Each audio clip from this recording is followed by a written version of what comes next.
현무 씨, 네네. 지금으로부터 1800년 전 중국 어느 봄날이었어요. 그날은 오늘처럼 이렇게 아름답게 꽃이 피고 향기도 그윽했고요.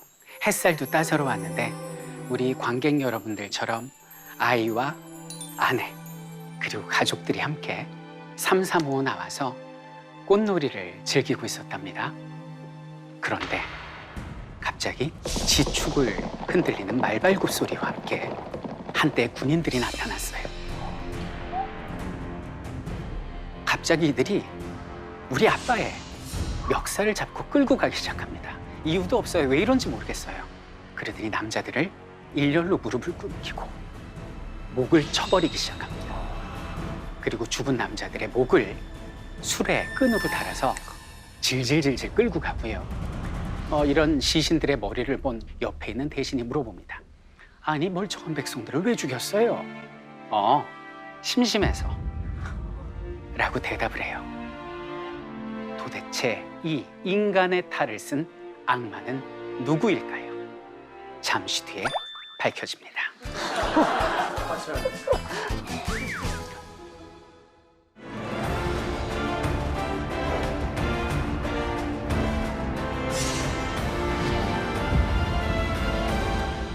한나라니까 삼국지의 배경은요. 우리나라에서는 고구려 백제 신라가 막 이제 삼국시대 막 이렇게 서로 겨루는 그런 시기였습니다. 당시 중국은 한나라인데요. 시황제가 죽고 나서 중국이 둘로 쪼개지게 됩니다. 그래서 초나라하고 한나라, 초한지의 배경이 되지요. 혹시 현무 씨 장기도 보셨어요? 장기 좋아합니다. 좋아하세요? 네네. 바둑에서 장수가 무슨 색깔 돌을 잡아요? 바둑이요? 응. 바둑은 몰라요. 오목도요, 오목. 알까기. 장수가 무슨 색깔 잡죠? 바둑돌? 흰색 잡죠? 장기는 장수가 무슨 색깔 잡을까요? 빨간색. 그 빨간색에 뭐라고 써 있죠? 한. 그렇죠. 우리 관객 여러분. 대답을 해주니까 좋다 되게. 죽겠어 진짜 혼자. 자꾸 나를 무슨 학생처럼 해 그래가지고. 반격 찬스다. 완전 반격 찬스. 너무 좋다. 그러니까 장기에서 알 수 있듯이 초나라 한나라가 이긴 거예요. 그러니까 우리가 알고 있는 사면초가가 거기서 나온 거죠.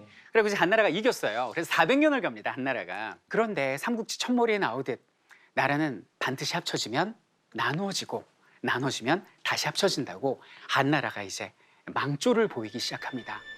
이래서 리더가 중요한 게 당시 황제들이 너무 어렸어요. 그래가지고 10명의 환관들이 황제를 잡고 국정농단을 합니다. 그 10명의 환관을 뭐라고 부를까요, 현무 씨? 많이 들어봤을 거예요.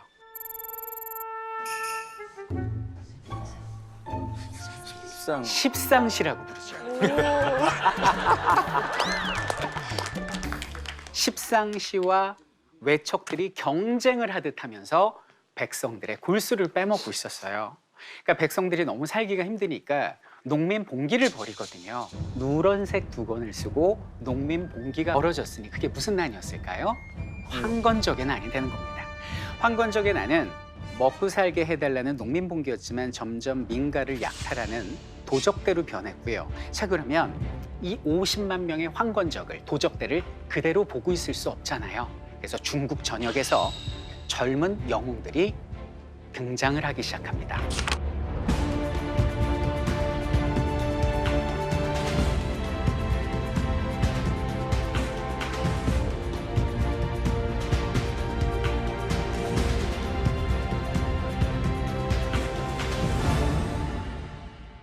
자, 그런데 그 방문을 한 남성이 이렇게 바라보면서 한숨을 푹 하고 쉬고 있었어요.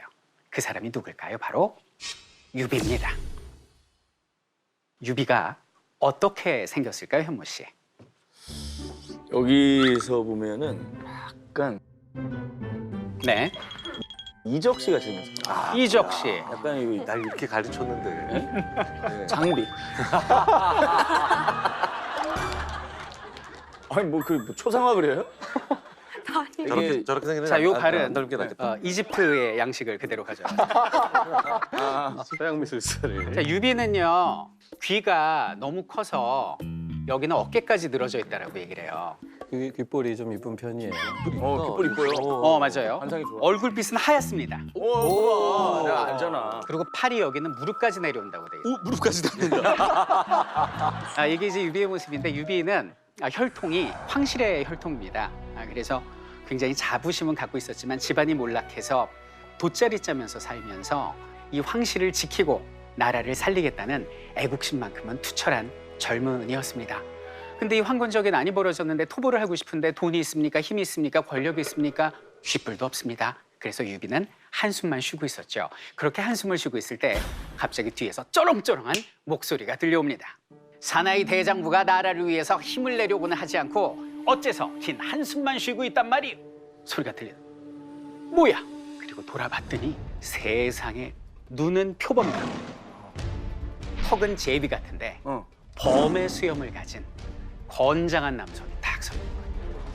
나 저 이웃마을에 사는 장비라고 하는데 나도 저기 있는 의병에 가담하려고 하는데 힘 합쳐 보겠습니까? 이렇게 된 거예요. 그러니까 유비는 내가 기인을 만났네. 그래요. 그러면 우리 근처 주막 가서 한잔해요. 그리고 손을 잡고 주막을 갔어요.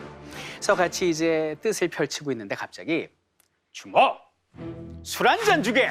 그러면서 천지가 진동하는 소리가 들리는 거예요. 돌아봤더니 얼굴이 안면 홍조가 어쩌나 심한지 불타는 대추빛이고 눈은 가늘게 찢어져서 봉황과 같고 눈썹은 누에와 같은데 수염이 배꼽까지 길게 자라난 키 2m 정도 되는 거구가 걸어 들어오는 거예요.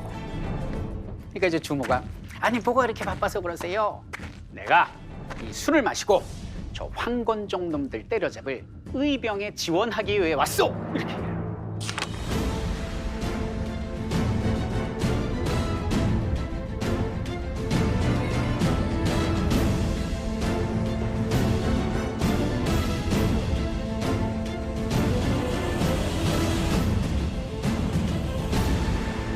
그날은 봄날이었고요. 오늘날 우리 장소처럼 복숭아꽃이 만발했습니다. 거기서 그들이 함께 형제의 맹약을 맺게 되는데요. 이런 대사가 나옵니다. 우리가 비록 성은 다르나 형제가 되었으니 마음을 같이 하고 힘을 합해서 위로는 황제를 아래로는 백성을 지켜줍시다.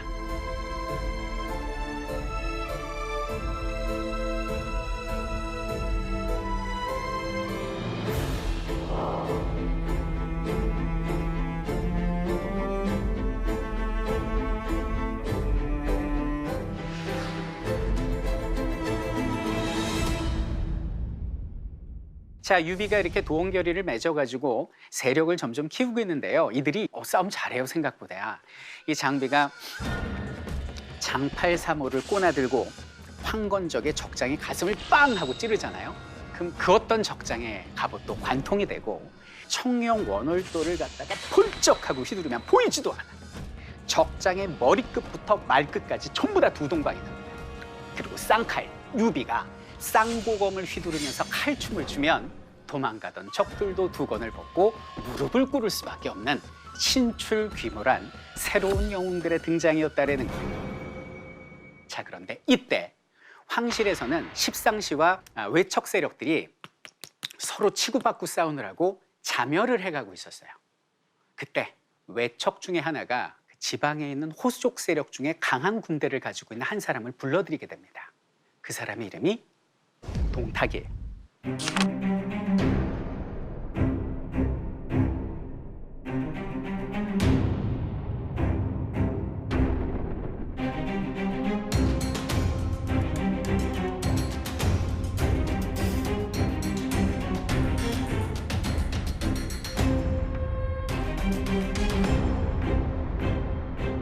동탁이 군대를 이끌고 올 때 십상시와 외척은 서로가 서로를 죽여서 사실상 끝장나게 되고요. 그 난을 피해 뛰쳐나온 어린 황제를 동탁이 납치를 해요. 그리고 궁궐로 들어옵니다. 그래서 황제를 갈아치우고 자신이 황제의 아버지 행세를 하는 거예요. 제가 첫머리에 말씀드렸던 죄 없는 백성들의 목을 쳤던 그 살인마가 동탁인 겁니다. 그러면 이 동탁 가만두면 안 되죠. 현무 씨가 만약에 조조라고 가정을 해봅시다. 어떻게 하시겠습니까? 일단 새를 규합을 합니다. 동탁한테 잘 보이는 척하면서 새를 규합을 해서 한자도 아닐 것 같아요. 나 진짜 내 상상력으로 얘기하는 거야. 진짜. 성격이 조조라 그래요. 좋은 말이야, 나쁜 말이야. 한번 들어보세요. 아, 근데 오 하시는 거 보니까 좀 맞아 떨어져. 아, 맞아요. 정확히 맞고요. 조조가 어떻게 생겼냐면 눈이 가늘고 약간 그 간교한 사람으로 나옵니다. 그래서 관상가가 뭐라고 그러냐면 평시에는 굉장히 유능한 신하일 텐데 난세에는 간웅이 될 거예요 라고 얘기를 했다는 거예요. 이 조조란 사람의 캐릭터를 잠깐 분석하고 가면 임기응변에 강하고요. 권모술수, 모사 이거에 강해요. 예를 들면 어렸을 때 이런 일이 있었습니다. 그 동네 친구 중에 원소라고 있어요. 원소하고 둘이 이제 젊은 치기에 시집가는 새색시를 보쌈을 하기로 했어요. 그래서 멀쩡한 새색시를 보쌈을 하려다가 마을 주민한테 걸려갖고 도망을 가게 됩니다. 도망을 가다 보니까 원소가 없어. 봤더니 동네 사람들이 짐승 잡으려고 파놓은 구덩이에 빠진 거예요. 그 사람들은 막 찾고 있고. 형무 씨 같으면 어떡하겠어요? 내 친구가 저기 빠졌어. 후위를 도모하죠. 내가 새를 규합해서 친구야. 좀만 기다려. 맨날 후일을. 1년만 기다려. 자, 우리 생각 조금만 더 해봅시다. 원소 잡히면 나도 불어. 뭐 줄 같은 거 이렇게. 또 없어 줄. 어떻게 할 거예요? 어떻게 해? 조조는 어떻게 하냐면 마을 사람들 신부 잡아가려는 동능놈 여기는 구덩이 있습니다. 그러고 외쳐요. 그러니까 구덩이한테 또 원소가 이 미친놈이 그러면서 막 올라와요. 초인적인 힘. 초인적인 힘. 나보다 위네. 야, 이건 뭐 상상도 못했네. 이게 조조예요. 못 따라가겠다. 자, 그런데 안 되겠다 싶어갖고 이 동탁을 암살을 하려고 그래요. 근데 동탁 암살이 안 되는 게 동탁 옆에 최고의 보디가드가 있거든요. 이 보디가드가 바로 여포가 됩니다. 이 여포는 삼국지에 나오는 모든 무장 중에 싸움을 제일 잘해. 이 여포가 어느 정도로 싸움을 잘하냐면 훗날 유비, 관우, 장비 삼형제하고 여포하고 3대1로 싸우거든요. 관우, 장비 다 나가 떨어져요. 최고의 무장이야. 이 여포 때문에 조조는 어찌할 바를 모르고 암살에 실패를 하고 결국 도망자 신세가 됩니다. 그러나 당시 이제 중국의 수도가 이쯤 이제 낙양에 있거든요. 낙양. 여기는 낙양에 동탁이 있습니다. 여기 동탁이 있고 조조가 이제 현무 씨 말씀하신 대로 반동탁 연합군을 결성하게 됩니다. 그래갖고 동탁 군대하고 한판 붙는데 어쩌질 못합니다. 이유는 여포가 있기 때문에. 그런데 여기는 동탁이 드디어 죽게 됩니다. 동탁을 누가 죽였을까요?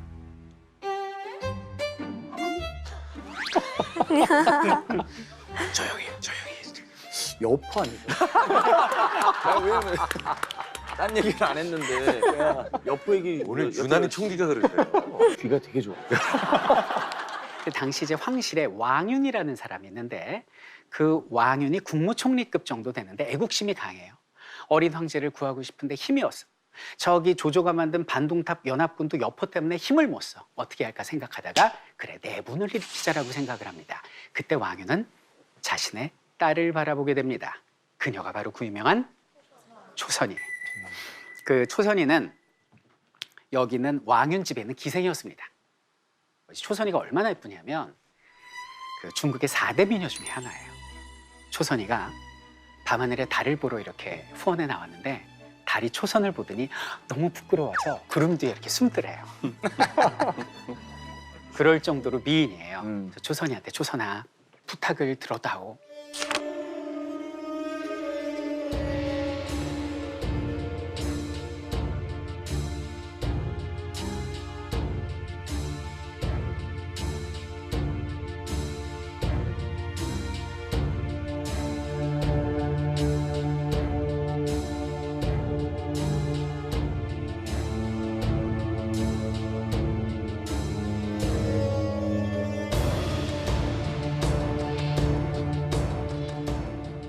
은혜와 국가의 존망을 위해서 자신의 청춘을 바치게 되고요. 결국 여포와 동탁 사이는 멀어지고 여포가 동탁을 한 방에 죽음으로써 동탁은 끝나게 됩니다. 아니, 권력욕도 아니고 그냥 여자 때문에. 여자 때문에. 그래갖고 이제 동탁이 죽고 나니까 그 자녀 세력하고 막 싸우고 여기서 난리가 난 거예요, 궁궐에서. 그래서 어린 황제가 나 이러다 죽을 것 같아. 도와줘요. 조조한테 도와달라고 그래야 되죠. 동탁을 암살하려고 그랬고 반동탁 연합군을 만든 사람. 음. 그때 황제의 편지를 받은 조조가 기다리세요. 폐하. 그러면서 군사를 이끌고 달려와가지고 황제를 옹립하고 여기는 수도를 점령하게 되니 이때부터가 조조의 시대입니다. 조조는요, 이때부터 국정농단을 시작하는데 처음에 했던 십상시 외척, 황제를 볼모로 삼았던 동탁, 그들보다 더하면 더했지 뭐 덜하지 않은 온갖 국정농단을 시작하게 되는 거예요. 자, 이러다 보니까 이번에는 어떻게 될까? 반조조 연합군이 결성이 됩니다. 당시 이제 조조의 세력이 대략 이제 이 정도 돼요. 중국의 북쪽 이쪽을 차지하고 있고 그 친구였던 원소가 그 북쪽에 또 큰 세력을 만들어 놓고 있었어요. 그래서 여기는 원소가 이놈 조조야, 어서 황제를 풀어주고 역적의 자리에서 내려와라 이놈아, 그러면서 쳐내려와서 조조와 원소가 한판 전쟁을 벌였으니 이것이 삼국지 3대 대전의 첫 번째 관도대전입니다.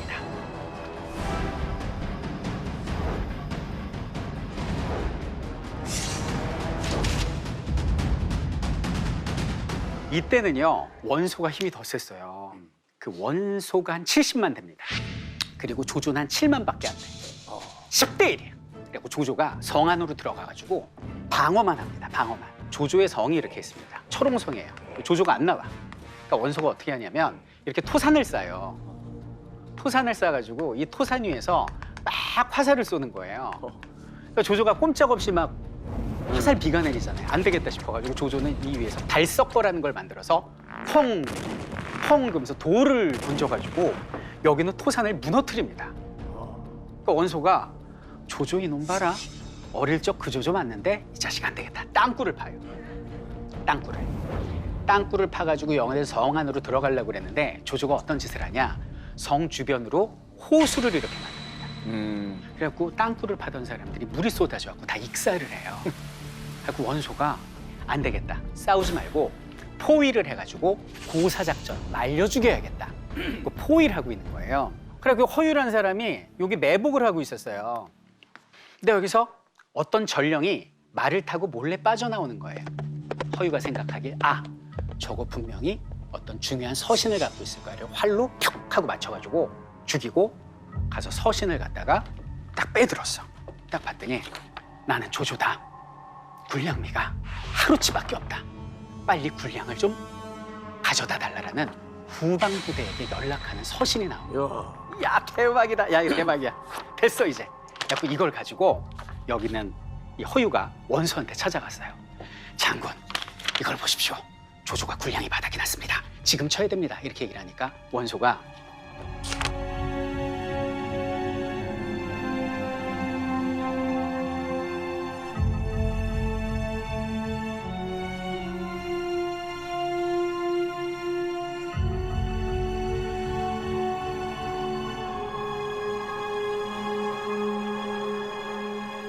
이놈이 내가 장군 해주니까 나를 무슨 원소 너 두고 봐. 너 죽었어. 그러면서 허유가 조조한테 투항을 합니다. 그렇게 갔어요.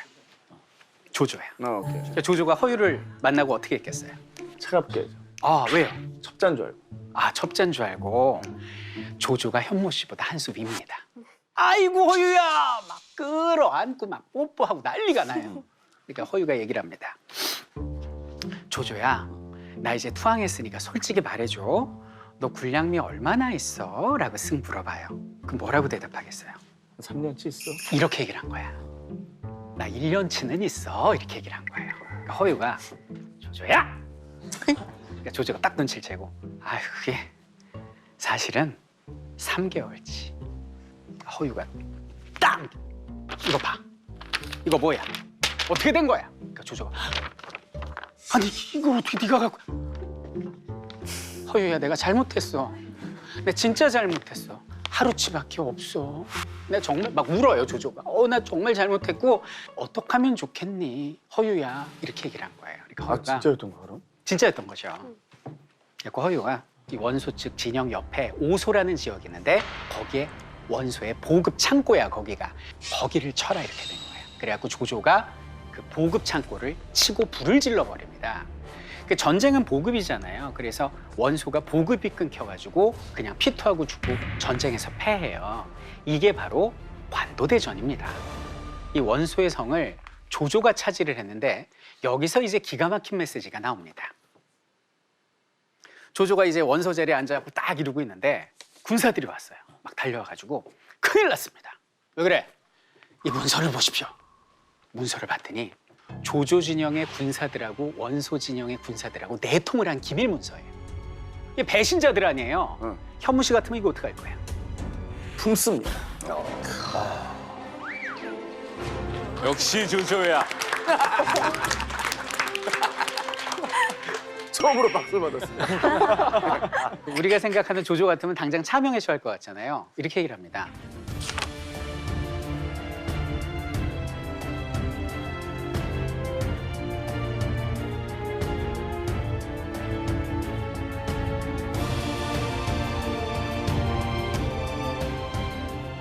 이게 조조예요. 반전의 매력이죠. 그리고 훗날 조조는요, 전쟁에서 지잖아. 그럼 장술이 오잖아요. 죽여주십시오. 패했습니다, 장군. 그럼 뭐라 그런지 알아요? 야, 내가 널 왜 죽여? 승패는 병가지 상사야.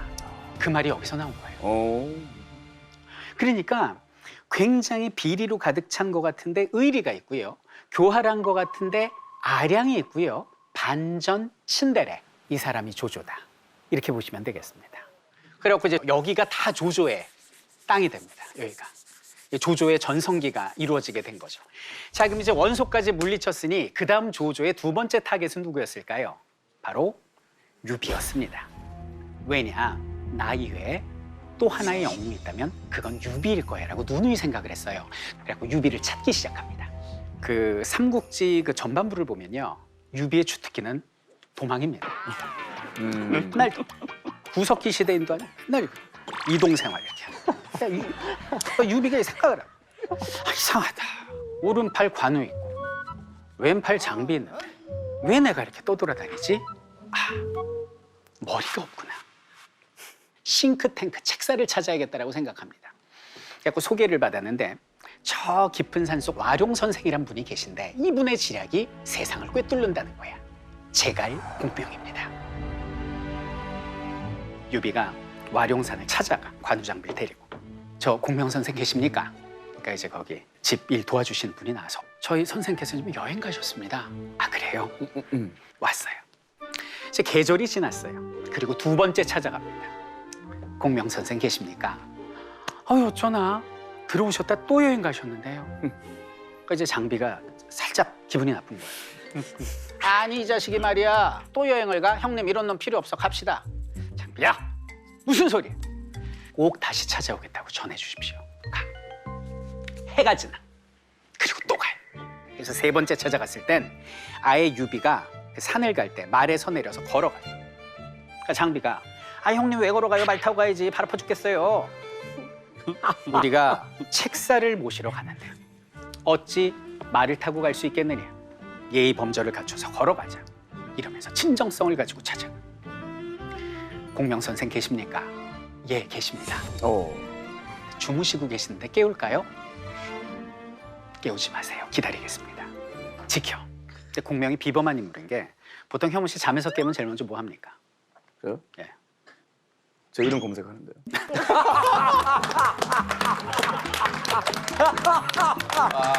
야, 브라보.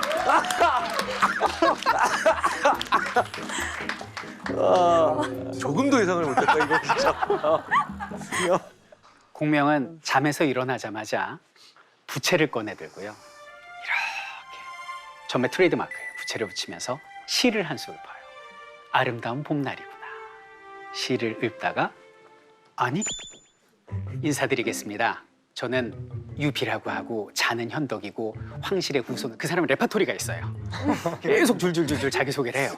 그리고 여차저차해서 책사로 모시기 위해서 찾아왔습니다 라고 얘기를 해요. 거절합니다. 저는 세상 정치에 뜻이 없습니다. 그랬더니 유비가 그때 울기 시작합니다. 제가 황실의 후손으로서 돗자리 짜면서 아무 일도 못하고 있다가 두 동생을 얻었는데 이제 책사를 모시려 하는데 저를 내치신다면 이 황제와 백성들은 누가 살피겠습니까? 라고 울기 시작해요. 그 값진 눈물을 흘리면서 이렇게 삼고초려하니 이 마음이 움직이지 않을 수가 없죠. 아니 이렇게까지? 그러면서 유비의 손을 잡고 함께 하기로 합니다. 그래서 공명 유비 패밀리가 만들어진 거고요. 그때 공명은 몰랐습니다. 유비는 마음만 먹으면 언제든지 닭똥 같은 눈물을 흘릴 수 있다. 맞아요. 두 가지 잘해서 도망가는 거랑 우는 거. 그래갖고 이제 공명을 얻으니까 연전연승을 하는 거예요. 유비가 연전연승을 해서 더욱더 이제 조조의 눈에 띄게 됩니다. 자, 요 강이 이제 양쯔강, 일명 장강이라고 부르는데요. 이 중국의 한가운데 보면 형주라고 있습니다. 형주. 이 지역이 이제 형주 지역인데 마치 우리나라 한강 생각하시면 돼요. 고구려 백제 신라가 한강 차지하려고 서로 싸웠잖아요. 여기는 삼국지는 형주 땅을 차지하려고 서로 싸우게 됩니다. 딱 그렇게 이해하시면 돼요. 근데 여기에 형주의 유표라는 지방자치단체장이 있는데 유비하고 종친이잖아요. 그러니까 같은 유씨니까 유비가 여기 가서 이제 유숙 비슷하게 하고 있었어요. 이러고 있는데 조조의 타겟에 걸린 거죠. 유비 너 잘 걸렸어. 싹 틔우기 전 죽일 거야 그러면서 조조가 쳐내려옵니다. 조조가 쳐내려와요. 그러니까 이때는 조조 막을 힘이 없으니까 유비가 여기서 피난을 가는데 문제는 뭐냐면 유비가 유표 대신 살짝 정치를 한 적이 있거든요. 근데 너무 정치를 잘하니까 백성들이 최고세요 그러면서 유비가 떠난다니까 같이 짐을 싸들고 피난 행렬이 이어진 거예요. 도망을 가야 되는데 뭐 이민신부의 이런 어린이의 노인의 몸이 불편한 분의 이 진군 속도가 늦은 겁니다. 죽으면 큰일 났습니다. 이 진군 속도면 조조군한테 따라잡힙니다. 백성을 두고 우리 먼저 달립시다라고 얘기를 해요. 그때 유비가 뭐라고 얘기했겠습니까? 백성은 나를 버릴 수 있어도 나는 백성을 버릴 수 없습니다. 유비는 피난을 안 가요. 이러고 있을 때 공명은 또 하나의 엄청난 장면을 목격하게 됩니다. 유비가 피난 갈 때 백성을 살피느라고 가족을 못 살펴요. 그래서 자신의 첫째 부인과 둘째 부인, 갓 태어난 아두라는 깐난쟁이 아들을 자신의 호위무사 조자룡한테 맡겼어요. 그리고 이제 피난을 내려왔는데 조자룡이 조조군하고 막 싸우고 나서 정신을 차리고 보니까 형수하고 조카가 없는 거야.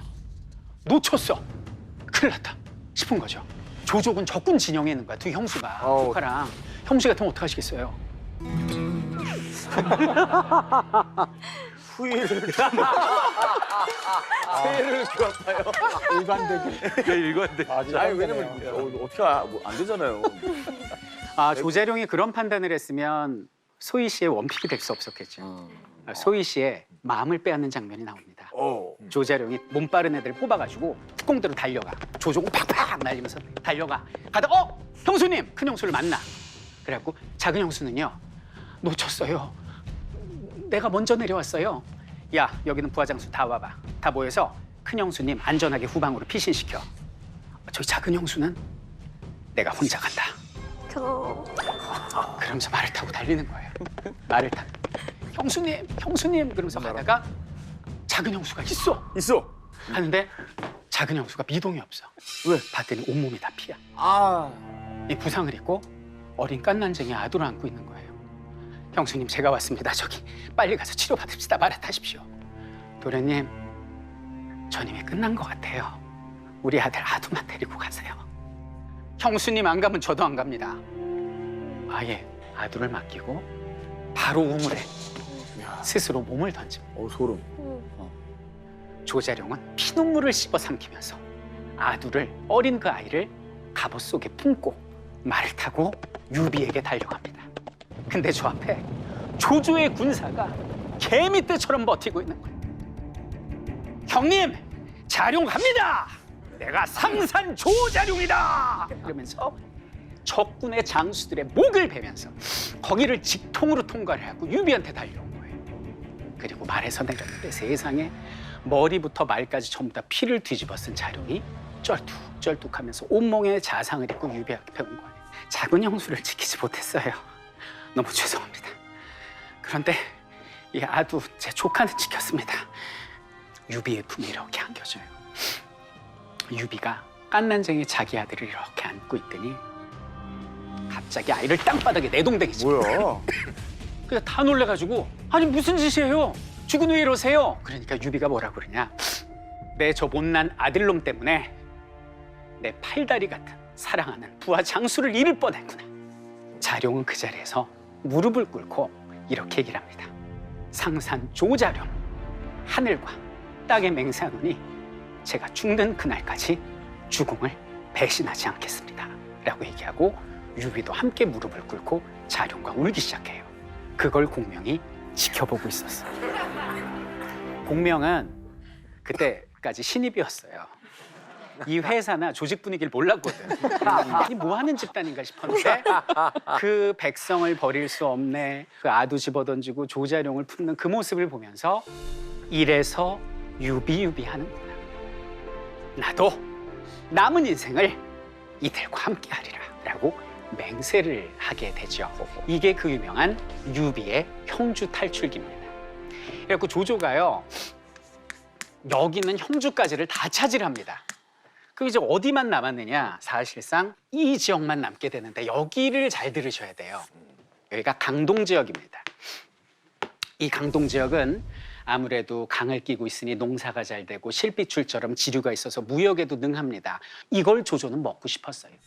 근데 여기는 강동 땅에는 강동의 호랑이라는 손권이라는 지방 호족이 이 지역에 왕행세를 하고 있었는데, 근데 손권한테 여기 있는 조조가 편지를 보냅니다. 내용은 간단합니다. 명분은 유비를 잡자는 건데요. 유비 잡자는 명분뿐이고, 야, 항복해.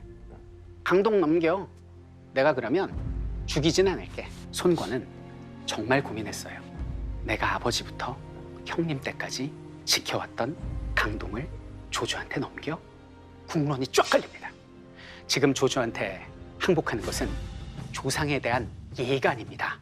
서서 죽읍시다라는 국론과 무슨 얘기입니까? 화친을 맺어서 훗날을 도모합시다로 나뉘어져 있었고, 그때 유비의 책사인 공명이 손권 앞에 나타나게 됩니다. 자, 여기서 공명이 동맹을 제안을 했는데요. 손유연합군이 결성이 돼서 여기는 조조와 맞서 싸울까요? 아니면 손권은 무릎 꿇고 사는 길을 택할까요? 다음 시간을 기대해 주시기 바랍니다. 자, 우리는 지난주에 황제를 찬탈하고 그리고 원소까지 이겨서 엄청난 세력을 차지한 조조를 봤습니다. 이때 조조의 그 다음 타겟은 강동의 손권이었지 않습니까? 그래서 손권에게 협박 편지를 보냅니다. 문짝 열고 무릎 꿇고 머리 조아리고 항복해 목숨 살려주고 먹고 살게 해줄게.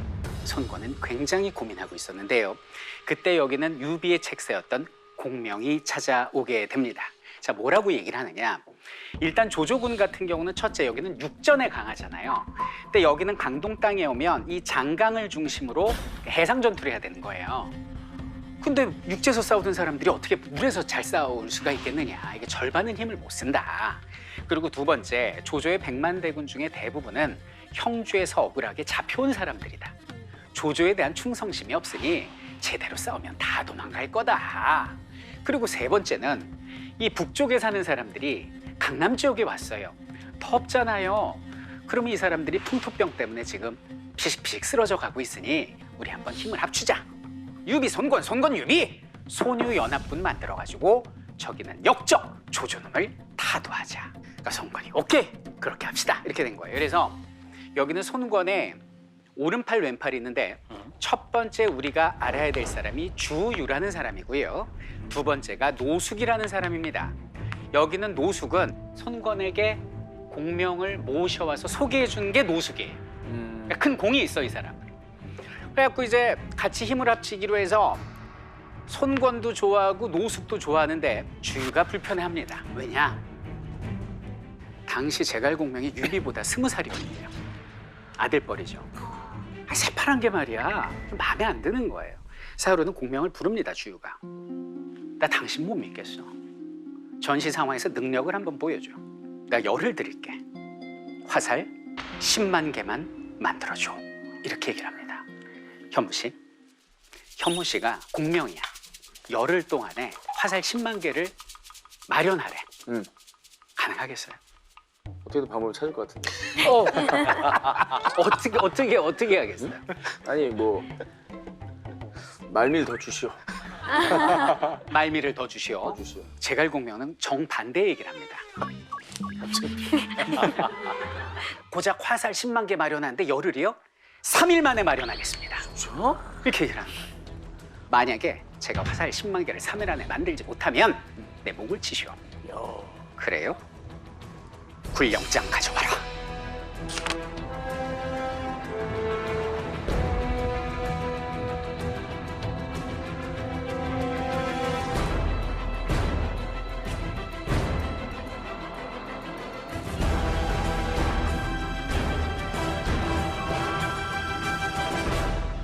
하고 약속하고 나오는 이제 노숙이 난리가 난 거죠. 당신 미쳤어. 어떡하려고 그래. 뭘 어떻게 됐어. 술이나 한잔 합시다. 3일 동안 놀아요. 땡가땡. 공명이. 놀다가 이제 한 이틀쯤 지나가지고 여기는 노숙한테 부탁을 합니다. 노 선생님, 큰 배로 한 20척만 좀 빌려줘요. 거기다 허수아비하고 짚을 가득 좀 채워줘요. 이렇게 된 거예요. 그래갖고 3일째 되는 날 그 배를 타고 공명하고 노숙하고 이 안에 앉아가지고 차를 마시고 있는 거예요. 그 노숙이 물어봅니다. 지금 이 배는 어디로 가는 거야? 아침부터 안개 때문에 앞에 보이지도 않는데. 조조 진영으로 갑니다. 가자마자 배 20척에서 군사들이 나서 북을 둥둥둥둥둥둥둥 치는 거예요. 그러니까 조조가 자다 깼어. 뭐야? 뭐 하는 거야? 큰일 났습니다. 저기는 손권에서 수군이 선제 공격을 했습니다. 뭐? 배 띄우지 마라. 이건 계략이다. 그리고 안개 때문에 앞이 보이지 않는데 어찌 싸울 수 있단 말이냐. 절대 배를 띄우지 말고 화살 공격만. 있는 화살 있는 대로 다 쏴버려서 벌집을 만들어라. 그래갖고 화살이 날라오는데 이쪽 계속 맞는 거예요. 포승도치가 된 거지. 그러니까 배가 이렇게 기울어요. 무게가 안 되니까. 자, 선미를 돌려라. 반대로 돌려. 앞에 가만히 오는데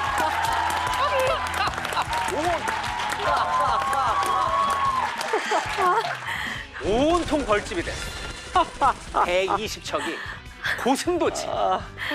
그러고 나서 이제 공명이 예의가 발라요. 안개가 쫙 거칩니다. 오전 한 10시, 11시쯤 됐겠죠. 고슴도치가 된 배들이 일렬로 줄을 서가지고 합창을 합니다. 자, 차렷 인사, 조조께 인사, 승상 화살 잘 쓰겠습니다. 이러면서 돌아간 거예요. 이걸 뽑았더니 10만 개가 아니라 16만 개. 이때 주유가 어떤 생각을 했을까요, 현무 씨? 저놈을 밟아야겠다. 저자는 생각보다 훨씬 위험한 자다. 내 반드시 죽인다. 저놈을 살리면 화가 우리에게 돌아올 거야. 이렇게 된 거예요. 결심을 해요. 그런데 이미 조조가 배를 수천 척을 만들었어요. 물 위에다 영체를 짓고 80만 병력으로 수천 척을 만든 거죠. 그 이길 수가 없잖아요. 그래서 제가 생각한 묘책이 있는데 공명 선생의 계책은 어떠십니까? 그래요? 그러면 우리 서로 손바닥에 한번 적어봅시다. 그래서 같이 둘, 셋 하면 보여줍시다. 이렇게 된 거예요.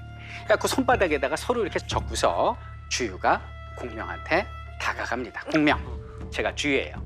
자, 동시에 한번 서로에게 보여주도록 합시다. 둘, 셋.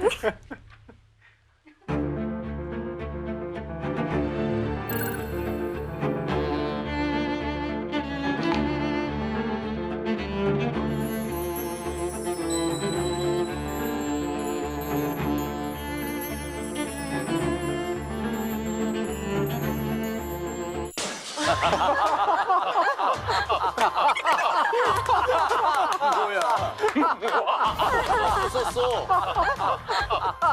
정말 썼어? 들어와. 이게 뭐야? 야, 이걸 미리 둘이 짜온 거야? 화공이다.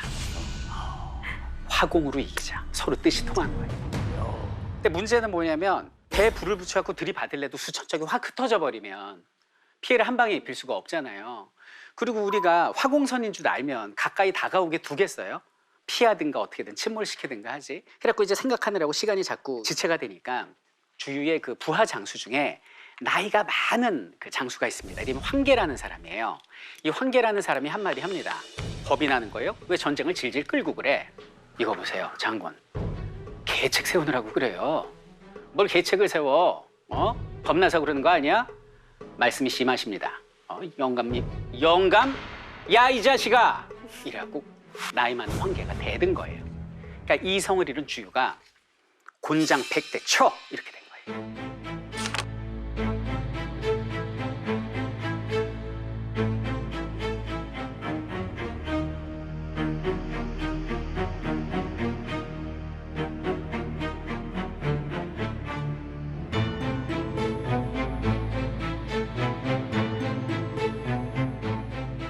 그러니까 황계가 완전히 맛이 가죠.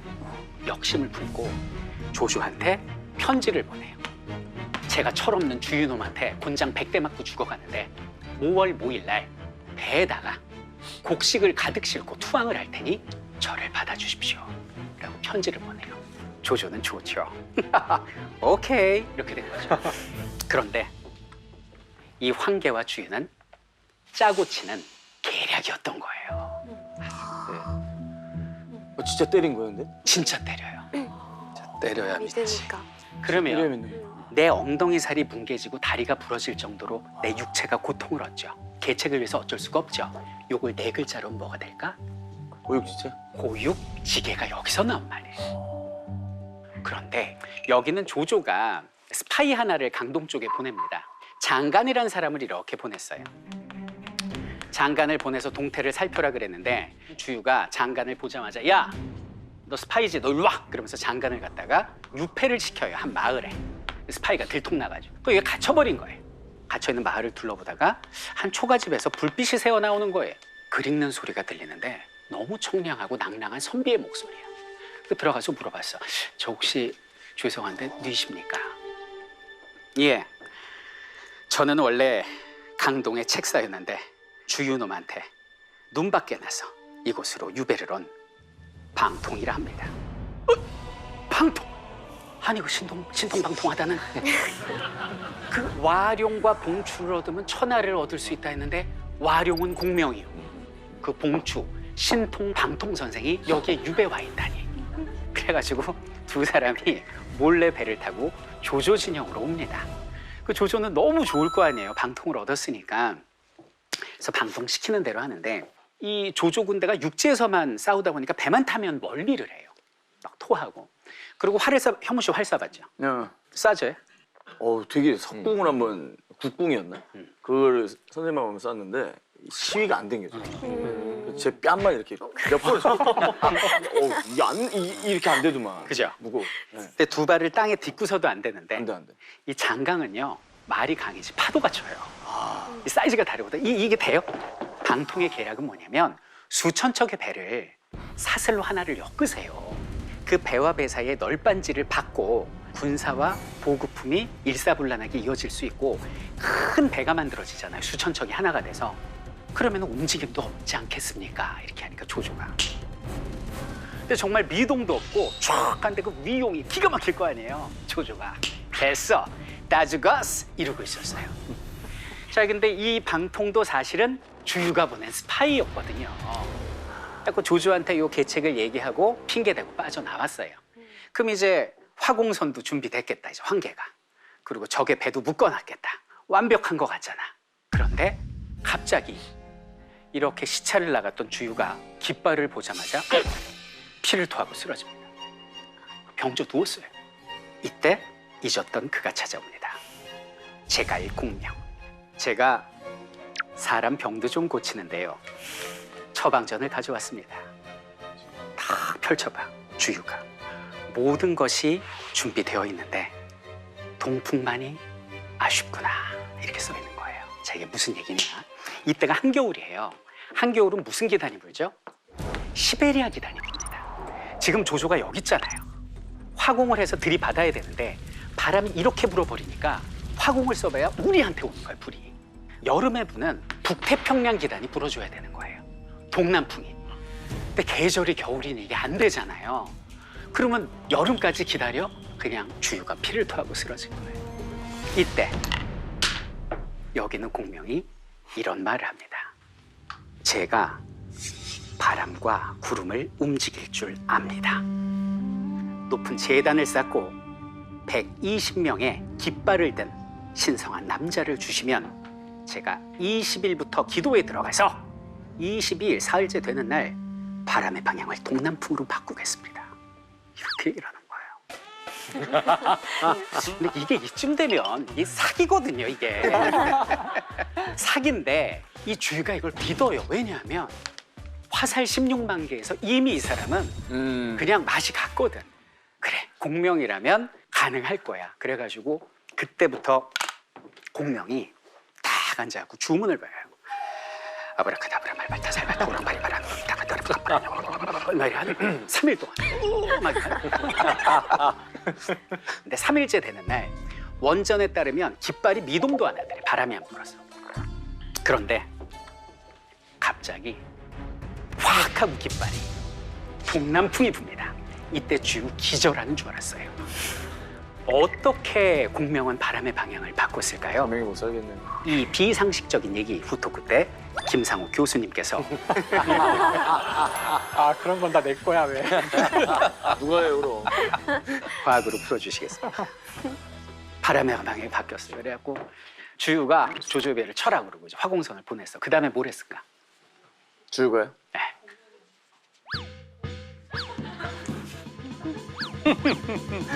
그냥 크게 얘기하세요.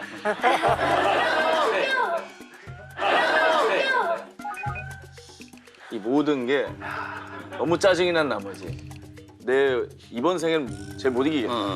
스스로 목숨을 아니. 뭐라고? 제가 봤을 때는 스스로 목숨을 끊을까 하다가 내가 미쳤어 왜 죽어? 쟤 죽여! 네. 아들한테 시켰을 것 같아. 드디어.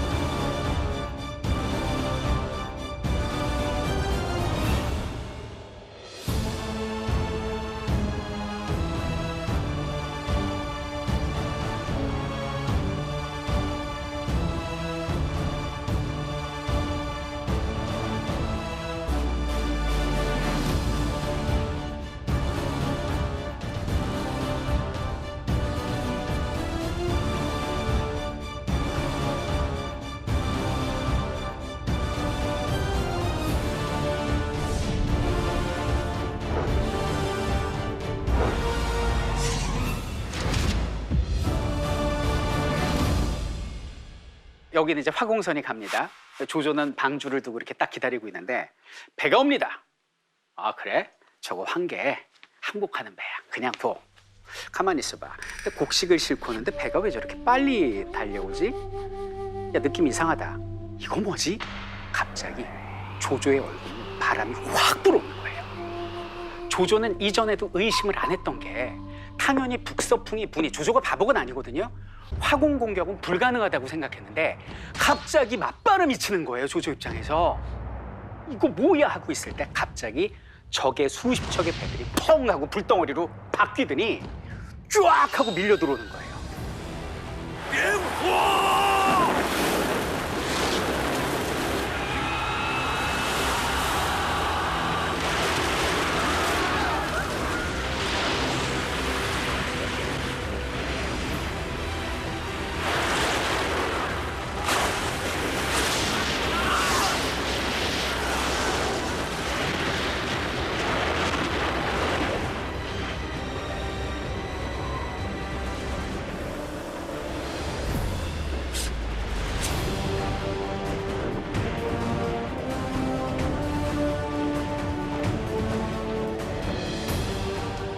여기서 80만 명이 다 죽습니다.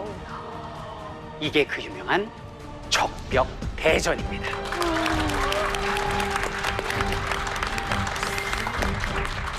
그래갖고 이제 조조가 여기서 완전히 뭐 수염도 타고 다 탔죠. 그래갖고 이제 병사를 다 잃고 쓸쓸하게 도망을 갑니다. 계곡에 머물렀는데 자신의 신세가 비참하잖아요. 근데 조조 되게 긍정적인 사람인 거 알죠? 조조가 갑자기 웃습니다. 현무 씨. 그렇게 웃겠죠.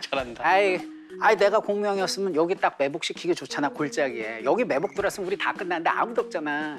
공명 별거 아니야 하고 있을 때 갑자기 조조 이놈 상산 조자룡이다. 조자룡이다. 놀래갖고 조조가 말을 타고 도망가는데 군사를 대부분 잃어요. 밤새 달렸을까요? 무슨 또 협곡이 있어. 말 못 먹이려고 잠깐 앉았어요. 앉았는데 여기서 또 조조가 긍정적이잖아. 또 웃음이 터져.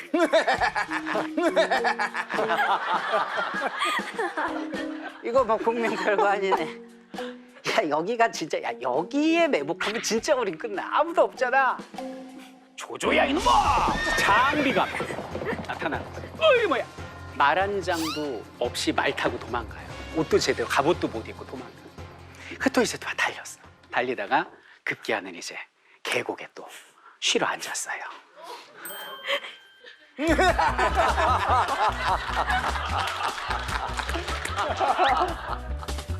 실성한 사람처럼 웃으니까 옆에 있는 장군이 짜증을 냅니다. 장군 이제 그만 좀 하세요. 장군이 웃을 때마다 아주 유비에 장수들이 쳐들어오잖아요. 이러다 진짜 관우라도 쳐들어오면 하는데 저 협곡 사이로 죽음의 사신 청령 언월도를 들여서 버티고 있는 거예요.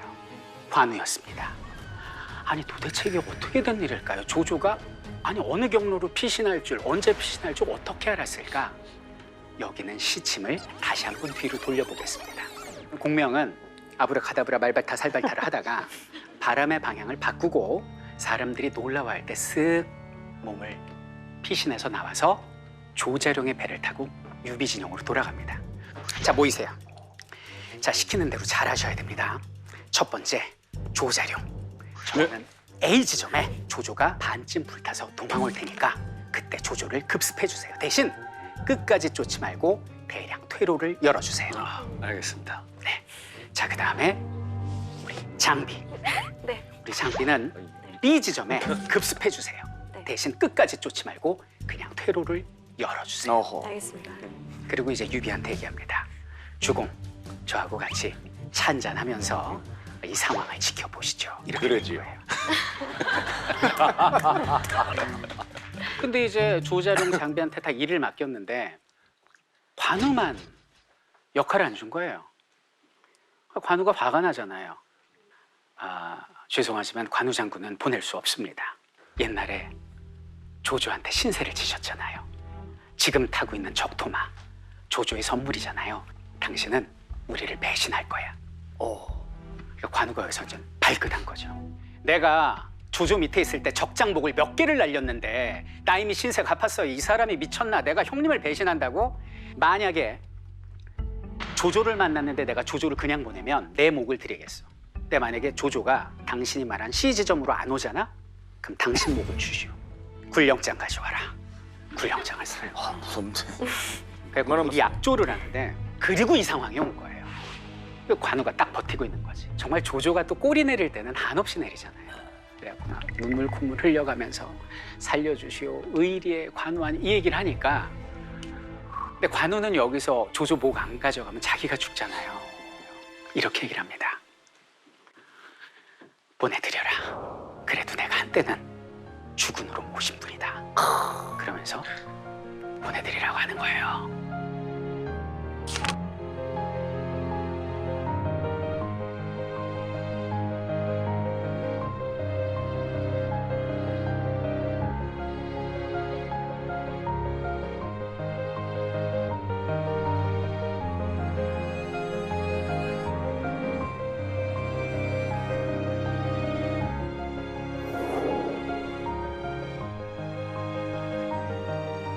네, 그리고 이제 빈손으로 오니까 공명이 칼을 빼들죠. 그래서 관우를 치려고 그래요. 그러니까 그걸 누가 막아서겠어요? 유비. 그래서 유비가 나서서 공명 앞에 무릎을 꿇습니다.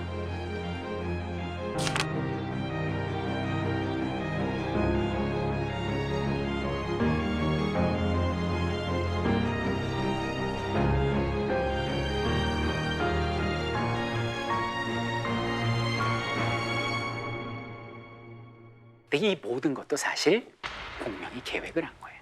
그것도? 이것도. 공명이 천문을 보니까 조조의 명운이 끝나지를 않더래요. 별이 있더래. 어차피 살 놈이 관우를 이렇게 보내서 신세도 다 갚게 하고 마음 짐도 덜고. 사실 공명 등장 이유는 삼국지는 공명전입니다. 그는 신이었어요. 조조가 재기를 해서 위왕이 되고, 그리고 유비는 이 한중 지역의 한중왕이 돼요. 후세 여기를 촉이라고 부르고, 그리고 강동의 송건은 오가 되는 거죠. 그래서 위초의 삼국시대가 사실상 지금부터 이제 시작이 되는 겁니다. 그런데 시작이 곧 끝이라 했나요? 이제 유비 상명제의 별이 조금씩 기울기 시작합니다. 형주를 관우한테 맡기고, 관우는 이제 든든하니까 유비하고 공명이 여기는 이제 서천 지역을 정복하려고 나가 있었어요. 그리고 이제 몇 년이 지나요. 너무 나라가 잘 되는 거예요. 그런 말이 있죠. 가장 위기는 가장 잘 될 때라고. 관우가 교만해집니다. 이때 조조가 손권한테 편지를 보내요. 저기 지금 총나라 유비의 전성시대 아닙니까? 우리가 손을 잡아야 돼요. 형주 땅 차지하세요. 아니 적벽대전 때 우리 치고받고 싸웠는데 유비가 뭐라고 저기 있는 형주를 차지해. 힘 합쳐갖고 저 유비 칩시다. 이렇게 얘기를 한 거예요. 근데 여기는 손권은 정말 신중한 사람이거든요. 이 사람은 수성의 달인이야. 여기 있는 사신을 형주에 있는 관우한테 보냅니다. 손권이. 저 관우 장군 따님이 있으시다고 들었는데 우리 손권 전하의 아드님께 이렇게 시집을 보내주시면 촉과 우리호가 돈독해지지 않겠습니까? 프로포즈였어요. 근데 관우가 별로 마음에 안 들었나 봐요. 이 사람 되는 게 없구만. 어찌 호랑이의 딸을 개의 자식에게 시집 보낼 수 있단 말인가. 이렇게 얘기를 해요. 이 소리를 듣고 사신이 돌아와. 뭐라더냐? 뭐야? 내 자식이 개면 내가 개냐? 조조와 손잡고 유비 친다. 이렇게 된 거예요. 모든 화는 관우가 불렀어요. 때 맞춰서 관우가 뭐야 이 자식 내 총경원을 도로 손 봐준다 그러면서 나갔다가 그때 안 되려고 팔꿈치에 독화살을 맞아. 아 뭐야 별거 아니네 이러고 있는데 갑자기 전령이 도착합니다. 장군 큰일 났습니다. 우리의 중심이 형주성이요. 송건의 군사한테 함락됐다고 합니다. 뭐? 손권이 움직였어? 안 되겠다. 내가 이 손권이 너 가만 안 두겠다 그러면서 거기서 유턴을 해요. 앞에 조조가 있는데도 유턴을 해서 형주성으로 갔는데 화살이 빗발치면서 부상당한 관우가 결국은 사로잡히게 됩니다. 그 관우가 붙잡혀갖고 무릎이 이렇게 꿇혀진 거예요. 항복하면 우리와 함께 해주면 네 목숨은 살려줄게. 이렇게 얘기를 하니까 그 유명한 관우의 명대사가 이때 나오죠. 사람 죽이고 여기저기 떠돌던 아무것도 아니던 이 관우를 역사에 이름 석자 남기게 해주신 형님을 어찌 배신할 수 있겠니? 어찌 같은 하늘 아래 두 명의 주군을 모실 수 있겠니?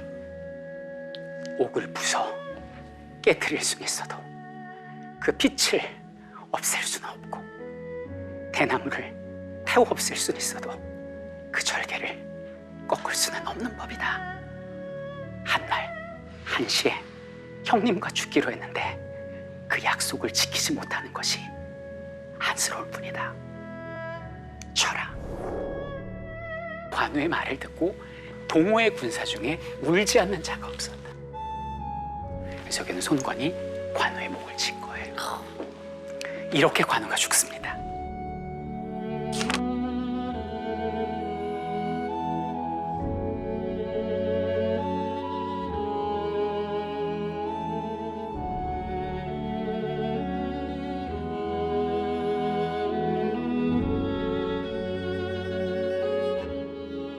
이걸 유비가 알았어요. 유비가 돌아버립니다. 손권 내 이놈 죽인다라고 할 때 공명이 막아요. 왜냐하면 공명은 차가운 머리가 있거든. 주공 이러시면 안 됩니다. 황제를 휘어잡고 국정을 농단하는 역적놈을 치기 위해서 거병을 한 것인데 저 역적놈을 치기 위해서는 오와 손을 잡아야 됩니다. 오와 화친하고 조조를 친 뒤 그 다음에 오에게 복수해서 늦지 않습니다. 현실을 직시하시죠. 그런데 관우를 죽인 손권과 손을 잡는다고? 그건 유비 아니잖아요. 1년을 실갱이하다가 유비와 장비는 대군을 이끌고 강동을 치러 나갑니다. 그런데 장비가 관우 죽고 나서 맨날 술 먹고 폐인이 되거든요. 그렇게 부하들을 때려요. 그러다 출정 직전에 자고 있는데 부하들이 장비를 암살을 합니다. 그렇게 장비도 하늘의 별이 됩니다. 별이 된 건 그들 말이 아닙니다. 관우가 죽고 1년 뒤에 조조도 시름시름 병을 앓다가 하늘의 별이 돼요. 이렇게 하나 둘씩 떠나갑니다. 자, 그러다가 이제 유비가 이성을 잃고 수십만 대군을 이끌고 여기는 강동으로 쳐들어가는데 군사들도 처음에는 사기충천했다가 이제 지쳐간 거예요. 이때 손권이 팍 하고 튀어나와가지고 숲에다 불을 확 하고 질러버려요. 전체 숲이 타들어가면서 유비의 군사들이 거기서 다 타 죽어요. 적벽대전에서 불로 승기를 잡고 불로 형주를 탈환한 유비가 결국 손권의 불에 의해서 멸망을 해요. 그래서 유비가 간신히 탈출하고 모든 그 희망을 잃고 병을 얻어서 그만 하늘의 별이 됩니다.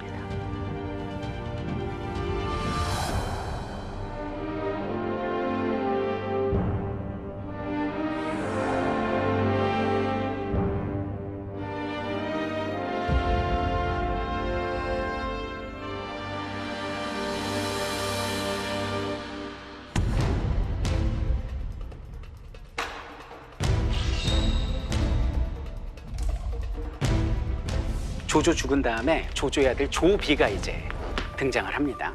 그리고 촉은 유비가 죽고 나서 아들 유선이 자리를 잡고 손고는 워낙 젊으니까 아직 살아있는 거예요. 이 유선이 유비 아들인데 그 아두예요, 아두. 옛날 그 던져진 애기. 되게 성격이 유약해서 싸우지 마요, 싸우지 마요. 맨날 이러고 있는 거예요. 아니, 전하 이러시면 안 되죠. 돌아가신 죽은 애 하늘 풀어드려야죠. 천하를 통일해야죠. 그러면서 여기는 위나라를 6번 공격을 해. 이게 북벌이에요. 근데 위나라가 안 무너지고 그때마다 막아내.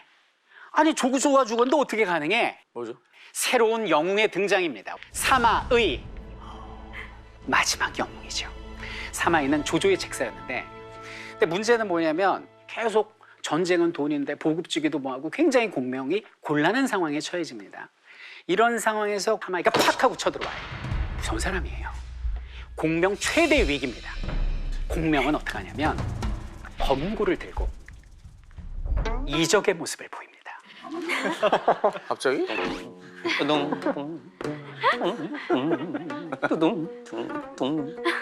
검구를 뜯는 거예요. 그러니까 사마의가 이거 뭐지? 한 번 더 해주시죠.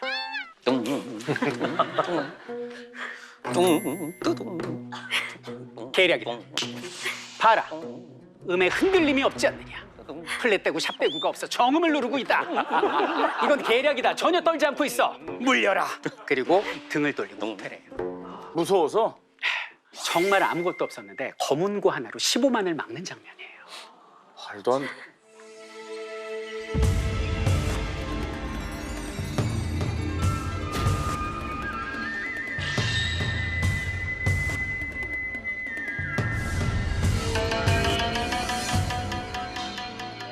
호로곡이라고 호리병 모양의 계곡이 있어요.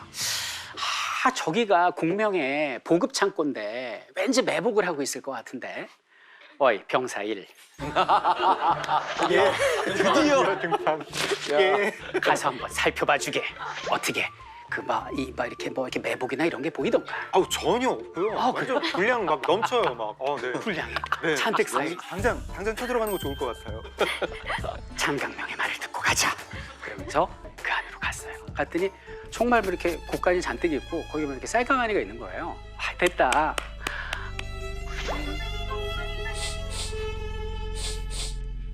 군사이. 무슨 냄새 나지 않는지. 그러게요.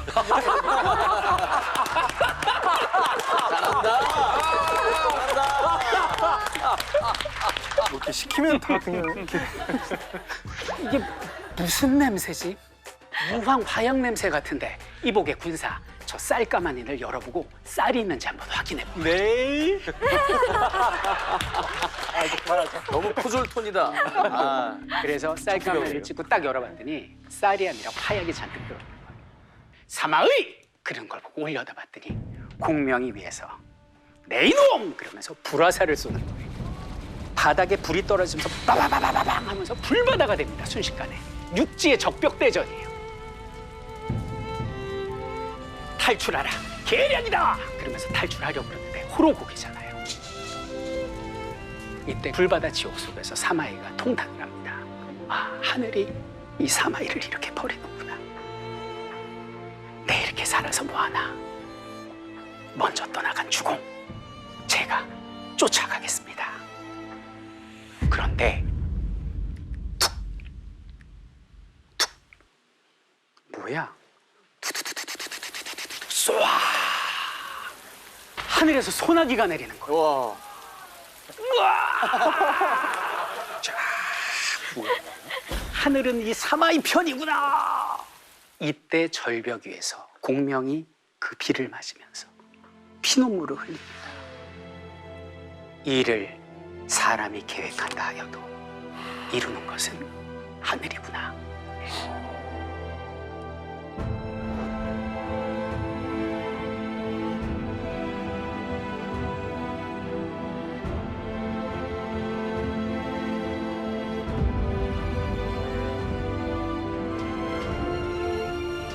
하루하루를 전쟁처럼 살아가는 우리에게 어떻게 기회로 만들 수 있는지 알려주는 인생의 교과서 삼국지였습니다.